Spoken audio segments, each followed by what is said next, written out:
Hello दोस्तों, स्वागत है आपका हमारे यूट्यूब चैनल कविंदर भैया पर।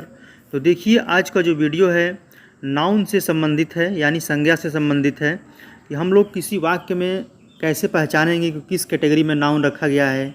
प्रॉपर नाउन है, कॉमन नाउन है, एब्स्ट्रैक्ट नाउन है, क्या है, कैसे है। तो इस वीडियो में हम लोग यही सीखना है हम लोगों को। इससे पिछले वीडियो में हम लोगों ने नाउन के बारे में विस्तृत जानकारी रूप से अध्ययन किया था। तो आज हम लोग इसमें पढ़ेंगे कैसे नाउन को पहचाना जाता है। ठीक है, तो इसमें पहला एक्सरसाइज आपका है जो कि दिया हुआ है, change the following words. Change the following words into abstract noun. ठीक है, जो ये वर्ड है नीचे में, इसको जो निम्नलिखित वर्ड दिया हुआ है, शब्द दिया हुआ है, इसको एब्स्ट्रैक्ट नाउन में चेंज करना है। एब्स्ट्रैक्ट नाउन का मतलब होता है भाववाचक संज्ञा। ठीक है, भाववाचक संज्ञा। तो ये सब दिया हुआ है, man, friend, boy, brother, teacher, white, child. तो ये एक नाउन दे दिया है, नाम। देखिए, नाउन मतलब संज्ञा होता है जो कि 5 प्रकार का होता है। हम लोग पिछले वीडियो में विस्तृत रूप से पढ़ा हुआ है। यदि आप लोगों ने नहीं देखा होगा उसे, तो जा करके हमारे चैनल के प्लेलिस्ट पर के जा करके देख सकते हैं। तो देखिए, आप लोग को नियम पढ़ाए होंगे एब्स्ट्रैक्ट नाउन। तो उसमें दिया था कि इसमें नेस, मेस जोड़ना होता है। एक बार हम आपको दिखा भी देते हैं, ठीक है, ताकि आपको सुविधा हो। देखिए, इसमें लिखा हुआ है कि किसी कार्य, गुण, अवस्था के नाम को भाववाचक संज्ञा एब्स्ट्रैक्ट नाउन कहते हैं। जैसे में ये हम लोग एग्जाम्पल पढ़े थे और विशेष में बताया गया था, जो कि हम पिछले वीडियो में इसको कवर किए थे। फिर आज दिखा रहे हैं उसको कि जिस शब्द के अंत में नेस, NESS, नेस, SHIP शिप, HOOD हुड लगा रहता है, उसे एब्स्ट्रैक्ट नाउन कहते हैं।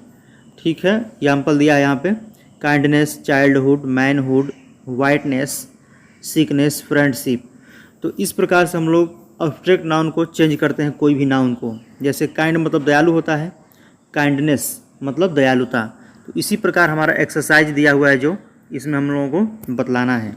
तो इस पहले एक्सरसाइज में दिया हुआ है आपका, ठीक है, मैन। मैन मतलब होता है आदमी, फ्रेंड मतलब दोस्त, बॉय मतलब लड़का। तो इसको हम लोगों को बदलना है एब्स्ट्रैक्ट नाउन में। तो आप लोग इसको क्या करिएगा, मैन, मैन का आप लोग कर देंगे मैनहुड, HOOD जोड़ देंगे तो मैनहुड हो जाएगा। ठीक है, अगला आपका है फ्रेंड। फ्रेंड में आपको SHIP जोड़ना पड़ेगा, SHIP, फ्रेंडशिप। फ्रेंडशिप मतलब मित्रता हो गया। और ये बॉय, बॉय मतलब लड़का होता है, बॉयहुड, इसमें हुड करेंगे, HOOD।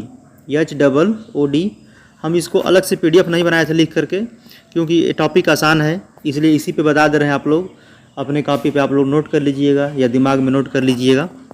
आगे देखिए, ब्रदर। ब्रदर के आगे हम लोग कैसे इसको एब्स्ट्रैक्ट नाउन में चेंज करते हैं, ठीक है, यानी भाववाचक संज्ञा में कैसे बदलते हैं। तो ब्रदर का हो जाएगा आपका ब्रदरहुड, ब्रदर का हो जाएगा अभी ब्रदरहुड, यानी कि भाईचारे या भ्रातृत्व होता है। आगे है टीचर। टीचर को क्या करेंगे हम लोग, टीचरशिप करते हैं, टीचरशिप, टीचरहुड नहीं करते हैं, टीचरशिप। टीचरशिप का स्पेलिंग SHIP जोड़ देना है, टीचर के आगे TEACHERSHIP, टीचरशिप। उसके बाद है वाइट। तो वाइट को जो बदलेंगे एब्स्ट्रैक्ट नाउन में हम लोग, तो इसका हो जाएगा आपका वाइटनेस।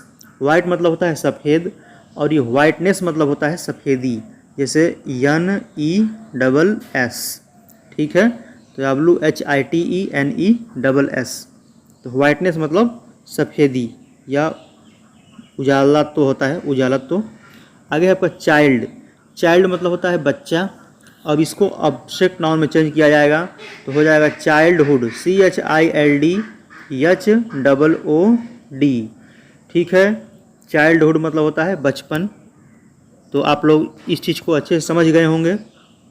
नहीं समझ में आया होगा तो आप लोग कमेंट कीजिएगा, यदि आप लोगों का अंग्रेजी अच्छा नहीं होगा तो। ऐसे तो इतना ईजी से बताया गया है, तो आप लोग समझ ही गए होंगे। चलिए 2 नंबर देखते हैं एक्सरसाइज इसका।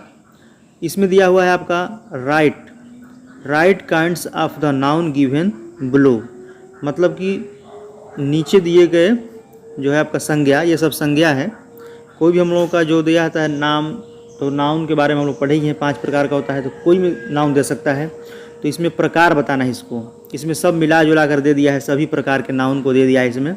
तो इसमें सबको अलग अलग आपके अपने कॉपी पे लिखना है। यदि आप लोग नोट्स बना रहे हैं अच्छे से तो उसमें अपन छाट करके इसको लिख सकते हैं। तो हम इसमें बता दे रहे हैं कैसे कैसे दिया हुआ है, ठीक है। देखिए ये जो आप ऊपर देख रहे हैं लिखा है right kinds of the noun given blue, मतलब कि नीचे लिखे संज्ञाओं के प्रकार लिखना है आपको। राइट में लिखो, काइंड्स मतलब प्रकार, तो प्रकार लिखना किस प्रकार का है वो। तो इसमें देखिए मैन, मैन दिया हुआ है, पहला मैन है, इसमें मैन है, फिर चाइल्ड है, फर्नीचर है, मैन चाइल्ड फर्नीचर, तीर्थ गंगा, नैनीताल, होनेस्टी, ऑनेस्टी बोलते हैं इसको, wisdom, army, class, family, gold, milk, oil, kindness, leadership. तो इसको आप लोग नाउन के प्रकार कैसे लिख सकते हैं, जब तक आप लोग इसके अर्थ को जानेंगे तभी निकाल पाएंगे। जब तक इसके अर्थ को नहीं समझेंगे कि इसका मतलब क्या होता है तो आप लोग कैसे छाट पाएंगे इसको कि किस नाउन के अंतर्गत में रखना है, ठीक है। तो देखिए ये है मैन, मैन है आपका, मैन किस में आएगा, कॉमन नाउन के अंतर्गत आता है। मैन आपका कॉमन नाउन, जो कि मैन के अंतर्गत कॉमन नाउन के अंतर्गत आता है, यानी कि इस मैन में कोई भी आदमी हो सकता है। चाइल्ड भी आपका आता है कॉमन नाउन के अंतर्गत। फर्नीचर, फर्नीचर भी आपका कॉमन नाउन के अंतर्गत ही आता है, ठीक है, क्योंकि फर्नीचर के अंतर्गत आता है कुर्सी, टेबल, मेज, सब कुछ आता है। तो ये आपका 3 को तो पकड़ में आ गया कि ये आपका कॉमन नाउन के अंतर्गत में है। ये जो टीथ है, टीथ मतलब होता है दांत, ये भी आपका कॉमन नाउन के अंतर्गत ही आएगा, क्योंकि ये जो दांत होता है, दांत कई प्रकार का होता है, ठीक है। तो इस प्रकार टीथ एक दे दिया है समूह, मतलब ये भाव ये सॉरी जो कि कॉमन मतलब दे दिया है, ठीक है। तो इसमें आपका इस प्रकार का हो जाएगा, कॉमन मतलब उसको जो सब में मिलता जुलता हो, तो ये चीज़ होता है। अगला देखिए गंगा, गंगा है, नैनीताल है, तो गंगा आपका किस में हो जाएगा, गंगा आपका हो जाएगा प्रॉपर नाउन में, क्योंकि गंगा एक नाम है, ठीक है। यदि यही रिवर रहता तो रिवर आपका कॉमन नाउन के अंतर्गत आता, ठीक है, क्योंकि रिवर नदी होती है, उसमें नदी कई प्रकार कई नाम होती है, गंगा, यमुना, सतलज। तो ये गंगा दे दिया है, तो गंगा आपका प्रॉपर नाउन के अंतर्गत आएगा। उसके बाद दिया है नैनीताल, नैनीताल एक सिटी का नाम है, शहर का नाम है, तो ये भी आपका प्रॉपर नाउन के अंतर्गत ही आएगा। हम लोगों ने पिछले वीडियो में पढ़ा है अच्छे से प्रॉपर नाउन के बारे में, सब नाउन के बारे में पढ़े हैं। तो आप लोग को यदि समझ में नहीं आ रहा हो तो उस जाकर पहले वीडियो को आप लोग देख सकते हैं, तब इसको देख सकते हैं। अगला है ऑनेस्टी, ऑनेस्टी मतलब होता है ईमानदार, ऑनेस्टी मतलब होता है ईमानदार। तो ये ऑनेस्टी किस में हो जाएगा आपका, ऑनेस्टी हो जाएगा आपका भाववाचक, यानी कि अब्स्ट्रैक्ट नाउन में हो जाएगा, अब्स्ट्रैक्ट नाउन, अब्स्ट्रैक्ट नाउन में हो जाएगा। अगला है आपका विजडम, विजडम मतलब होता है बुद्धिमता, बुद्धिमानी। जैसे वाइज मतलब बुद्धिमान होता है, तो विजडम मतलब बुद्धिमानी होता है, ठीक है। तो ये भी आपका भाववाचक संज्ञा के अंतर्गत ही आएगा। अगला है आपका आर्मी, आर्मी मतलब होता है समूह, ठीक है, ग्रुप होता है ना। तो आर्मी आपका किसके अंतर्गत आ जाएगा, तो ये आपका कलेक्टिव नाउन के अंतर्गत आ जाएगा। आर्मी में जो सेना होती है, ग्रुप समूह में होती है। अगला है क्लास, क्लास भी आपका क्या होगा, क्लास भी आपका हो जाएगा कलेक्टिव नाउन के अंतर्गत आएगा। फैमिली आप लोग लिखते चलिएगा, ठीक है, क्योंकि हम इसको बस इसी में बता दे रहे हैं, ये बुक है ग्रामर का। तो ये देखिए आर्मी मतलब ये आपका क्लास फैमिली, यानी ये आर्मी क्लास फैमिली आपका हो जाएगा, ये किसमें, कलेक्टिव नाउन के अंतर्गत आता है, ठीक है। कलेक्टिव मतलब समूहवाचक संज्ञा होता है। अगला है आपका gold, milk, oil, kindness, friendship. तो इसको समझ लेते हैं। ये है गोल्ड, गोल्ड है आपका, मिल्क है, ऑयल है, ठीक है, गोल्ड, मिल्क, ऑयल। तो इसको समझते हैं। देखिए तो ये गोल्ड जो आपका है, गोल्ड किसमें, मटेरियल नाउन के अंतर्गत आता है, ठीक है। गोल्ड जो होता है मटेरियल नाउन, जो हम पढ़े हैं कि मटेरियल नाउन में मिल्क जैसे आता है, मिल्क हो गया, ऑयल हो गया। और एक पढ़े थे हम लोग कि नाउन 2 प्रकार के होते हैं, एक काउंटेबल, एक अनकाउंटेबल, ठीक है। तो जो आपका मटेरियल नाउन होता है लगभग अनकाउंटेबल नाउन के ही अंतर्गत आता है। जैसे सोना को हम लोग गिन नहीं सकते हैं, दूध को गिन नहीं सकते हैं, ऑयल मतलब इसको भी गिन नहीं सकते हम लोग। ठीक है, तो इस प्रकार ये तीनों आपको किस में आ जाएगा, गोल्ड, मिल्क, ऑयल, ये आपका आ जाएगा मटेरियल नाउन यानी कि अनकाउंटेबल नाउन के अंतर्गत आएगा। ठीक है, आगे आपका है काइंडनेस। काइंडनेस मतलब होता है दयालुता। अभी हम लोग पढ़े हैं ऊपर में कि कैसे इस संज्ञा को बदलते हैं, तो ये बदल के दिया है पहले से काइंडनेस। लीडरशिप, काइंडनेस मतलब होता है दयालुता। ठीक है, और लीडरशिप मतलब होता है नेतागिरी, जो नेता लोग करते हैं, तो लीडरशिप मतलब नेतागिरी। तो ये किस में आ जाएगा, ये आपका अब्स्ट्रैक्ट नाउन के अंतर्गत आएगा यानी भाववाचक, क्योंकि काइंडनेस दयालुता को हम लोग देख नहीं सकते हैं, लीडरशिप नेतागिरी को देख नहीं सकते। नेतागिरी तो करते हैं लेकिन नेतागिरी का जो पॉलिटिक्स होता है, भाव, वो अंदर का होता है। ठीक है, तो इसी लीडरशिप भी आपका भाववाचक संज्ञा के अंतर्गत ही आएगा।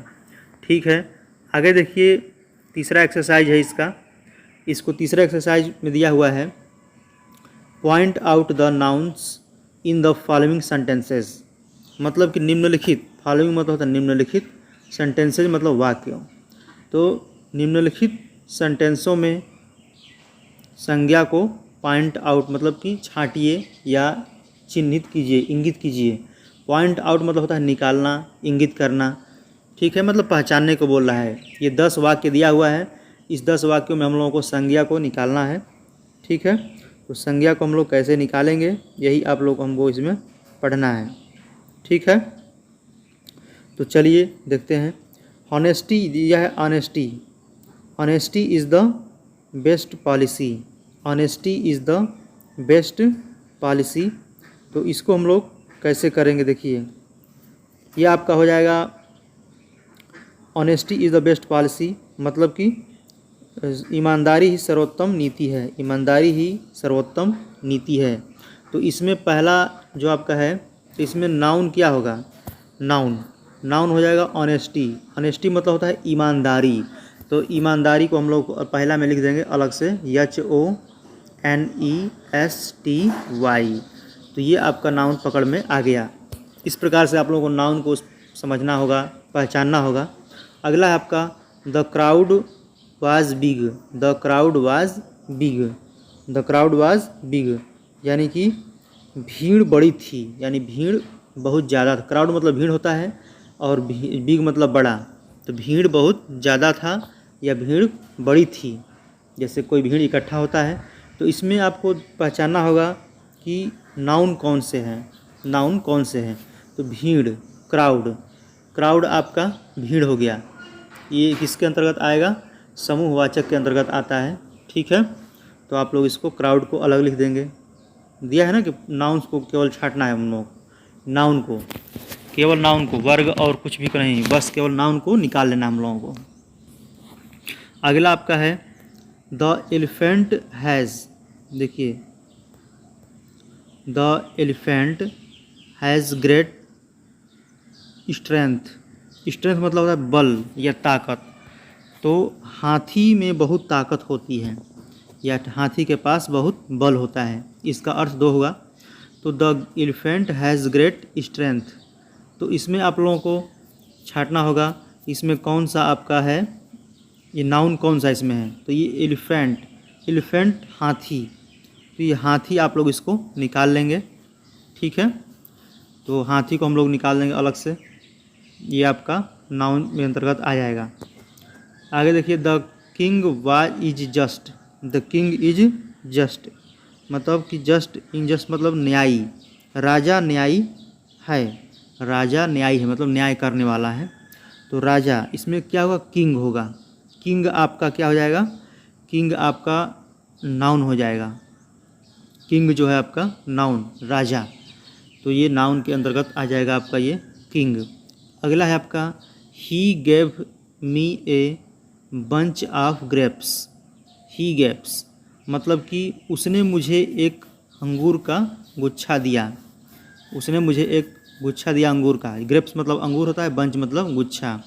तो अंगूरों का एक गुच्छा दिया। तो ये गुच्छा जो आपका है बंच ऑफ ग्रुप्स, ये आप इसमें क्या हो जाएगा, ये आपका इसका नाउन हो जाएगा। क्योंकि हम लोग पढ़े थे ग्रुप में, समूहवाचक में जो समूह होता है आपका तो वही आपका इसमें होता है। ठीक है, जो संज्ञा होता है समूहवाचक संज्ञा, कोई संज्ञा है, 5 प्रकार संज्ञा कोई होगा ही इसमें एक न एक, तो इस प्रकार से हम लोग इसको निकाल लेंगे। Bunch of grapes. ठीक है, अगला never tell a lie, never tell a lie, कभी झूठ मत बोलो।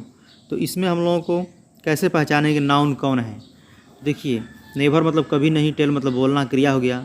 एलाई, एलाई लाई मतलब था झूठ, तो लाई जो आपका क्या हो गया? नाउन। ये अब्स्ट्रैक्ट नाउन के अंतर्गत आ सकता आएगा। ठीक है, लाई, LIE, तो इसको हम लोगों को अलग छांट देना है, पहचान लेना है। आगे आपका है wisdom is the better than strength, मतलब बुद्धिमत्ता जो होता है बल से बेहतर होता है। जो हम लोग को बुद्धि होता है, बुद्धि शक्ति, बुद्धि जो होता है शक्ति से बेहतर होता है, ये बल या शक्ति। बेटर दैन मतलब जो बुद्धिमानी होता है सबसे बड़ा होता है, वो जो बलवान व्यक्ति होता है उससे भी अधिक बुद्धिमानी बड़ा होता है। इसका कहने का मतलब यही है कि wisdom is better than strength, बुद्धिमत्ता जो होता है, बुद्धि आपकी, बुद्धि शक्ति से बेहतर है। बेटर दैन मतलब होता है बेहतर, तो इसके नाउन क्या हो जाएगा? विजडम। विजडम मतलब होता है बुद्धिमत्ता। तो आप लोग पढ़े हैं ऊपर में बुद्धिमत्ता किस में अंतर्गत आता है, तो अब्स्ट्रैक्ट नाउन के अंतर्गत आता है। तो हम लोग को बस केवल नाउन को निकालना है, तो ये 7 नंबर को हो जाएगा विजडम। उसी प्रकार से आगे है वी ऑलवेज स्पीक ट्रूथ, मतलब कि हमको हमेशा सच बोलते हैं, यानी हम हमेशा सच बोलते हैं। अब इसमें कौन सा नाउन आपका हो जाएगा? तो वी आपका हो जाएगा सब्जेक्ट, तो ये तो मतलब प्रोनाउन के अंतर्गत आता है हम लोग। ये ऑलवेज हो गया, स्पीक हो गया, ट्रूथ, इसमें ट्रूथ हो जाएगा, TRUTH। ट्रूथ जो आपका है नाउन के अंतर्गत आएगा। कौन नाउन के अंतर्गत आएगा? अब्स्ट्रैक्ट नाउन के अंतर्गत आएगा, क्योंकि सच को हम लोग ना देख सकते हैं, बस केवल महसूस कर सकते हैं। आगे आपका द बॉयज़ आर प्लेइंग, लड़के खेल रहे हैं। द बॉयज़ आर प्लेइंग, तो इसमें प्लेइंग तो हो जाएगा खेलना, क्रिया है आपका ये, तो क्या हो जाएगा? बॉय। तो बॉय आपका नाउन हो जाएगा। तो बॉय किसके अंतर्गत आता है? कॉमन नाउन के अंतर्गत बॉय आता है। ठीक है, क्योंकि पर्सनल किसी का नाम नहीं दिया हुआ है, इसलिए कॉमन नाउन के अंतर्गत ही आएगा। अगला है आपका द बॉयज़ आर प्लेइंग, ये तो हो गया ना। 10 नंबर देखिए, we all love honesty, we all हम सभी को ईमानदारी पसंद है। वी आल मतलब हम सभी को, लव मतलब पसंद है, और ऑनेस्टी मतलब ईमानदारी होता है।